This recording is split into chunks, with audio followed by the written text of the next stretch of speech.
और हीरोइन लाता है सब मोटा मोटा ले देगा, लगे गांव में से कोनो भाभी उठा के ले कौन। इन लोग लेवल का तो बातें छोड़िए, इन लोग का अजीबे लेवल रहता है भोजपुरी का। और जब यहाँ के भोजपुरी के हीरो जो होते हैं, जब हीरो गुंडा को मारते हैं ससुरा फिजिक्स अपना नियम भूल जाता है, पूरा ग्रेविटी भाड़ में गया, मारेगा से एक गांव से गांव में जाके गिरेगा। लेकिन ये भोजपुरी वाले इनका लेवल ही अलग है। ये गाएंगे भाभी के लिए, साली के लिए, भाभी हो हेंगन घूमो, साली हो तार हो। इसी में कहा गया है कि मीडिया की भी स्वतंत्रता है, मीडिया भी चाहे तो जो बोल सकती है, लेकिन हाँ आप दायरे में रह के बोलेंगे। आपको जहां आज़ादी दी गई है वहीं कहा गया है कि आप किसी को ठेस नहीं पहुंचाएंगे अपनी बातों से। तो मीडिया की भी स्वतंत्रता है। इसी स्वतंत्रता का फायदा उठाकर आज मीडिया जो है वो देश को चौपट कर रहा है। अगर आप मीडिया का फिलहाल का रूप देखेंगे तो सुशांत सिंह राजपूत, देखिए सुशांत सिंह राजपूत जी जो थे वो नेपोटिज्म के खिलाफ उठ के बहुत आगे आए थे। बहुत लोग को लगता है नेपोटिज्म क्या है, देखिए इसका मतलब होता है पक्षपात या भाई भतीजावाद। ये फिल्म इंडस्ट्री में बहुत ही ज्यादा होता है।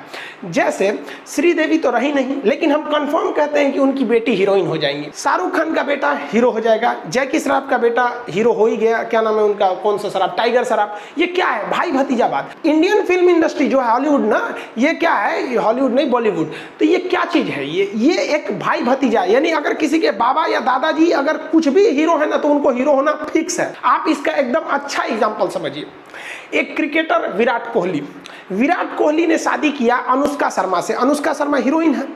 अब इनसे जो लड़का पैदा होगा, मान लीजिए कि वो बेटा पैदा होगा सपोज, अब वो बेटा चाहेगा कि हम पिता की तरह क्रिकेटर बने, तो कंफर्म नहीं बन पाएगा, क्योंकि अगर उसमें योग्यता है तभी वो भारतीय क्रिकेटर इंडस्ट्रीज में आ पाएगा। लेकिन अगर वो क्रिकेटर नहीं बन पाया ना, तो हम आपको 110% गारंटी देते हैं कि उनकी जो मम्मी है अनुष्का शर्मा, उसको तो हीरो बना ही देंगी। ये होता है नेपोटिज्म। यानी अगर आपका बॉलीवुड में पहुंच है तो आप हीरो बनना फिक्स है, नहीं तो लात जूता खाते रहिए।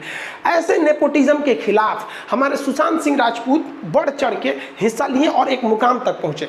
भगवान उनकी आत्मा को शांति दे, सीबीआई जल्दी से जांच करे, जो जो गुनहगार हैं उन्हें कड़ी से कड़ी सजा दे। लेकिन मीडिया क्या कर रहा है, एक सुशांत सिंह राजपूत के लाश पर राजनीति हो रही है। और हम सुशांत सिंह राजपूत को भी कहते हैं ना कि भैया हम आपको गारंटी कहते हैं, अगर बिहार में चुनाव नहीं होता ना तो लोग आपको, ये जो नेता लोग आपके रहनुमा बन रहे हैं ना, वो नहीं बनते।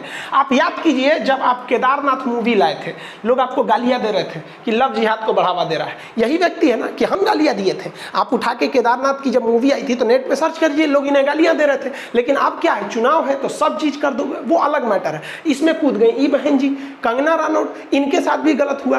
कैसे गलत हुआ कि भाई इन्होंने अभिव्यक्ति की आजादी है, इन्होंने खुल के कह दिया कि भाई हमारे अनुच्छेद 19 का 1 कहता है कि आप आजाद हैं बोलने के लिए। तो मीडिया भी जहर उगल रहा है, उसको कोई मतलब नहीं है कि जीडीपी -23%, 23.9 चली गई, उससे उसको कोई बहस नहीं है। डेली एक दिन में कोरोना 1 लाख मरीज जा रहे हैं, ये सब उसके लिए मायने नहीं रहे, क्योंकि उसे अभिव्यक्ति की आजादी है।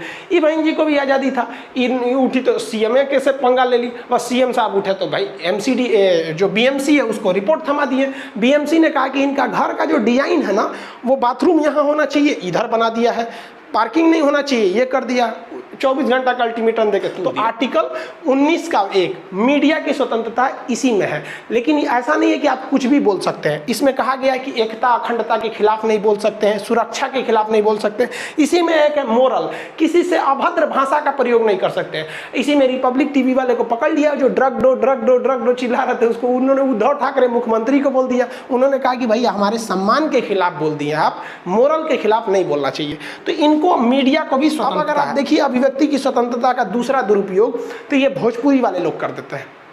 भोजपुरी वालों ने लेबले गिरा दिया है सब पूरा। हर हिंदी फिल्मों में गाना बनता है तो हीरो गाता है हीरोइन के लिए, हीरोइन गाती है हीरो के लिए। लेकिन ये भोजपुरी वाले, इनका लेवल ही अलग है। ये गाएंगे भाभी के लिए, साली के लिए, भाभी हो हेंगन घूमो, साली हो तार हो, मतलब ये ऐसा गाना बर्बाद करते हैं। देखिए ये समाज के लिए एक दीमक बन चुके हैं।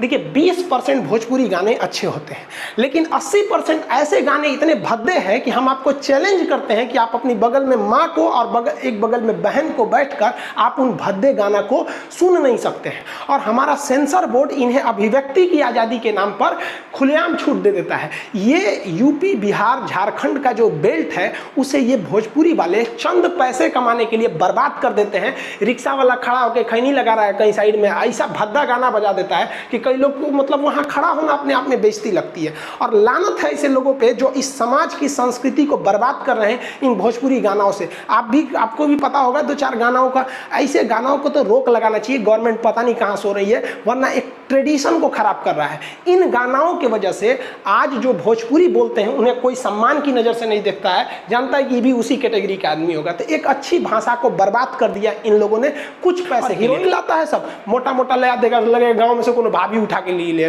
कौन। इन लोग लेवल का तो बातें छोड़िए, इन लोग का अजीबे लेवल रहता है भोजपुरी का। और जब यहाँ के भोजपुरी के हीरो जो होते हैं, जब हीरो गुंडा को मारते हैं ससुरा फिजिक्स अपना नियम भूल जाता है, पूरा ग्रेविटी भाड़ में गया, मारेगा से एक गाँव से वो गाँव में जाके गिरेगा।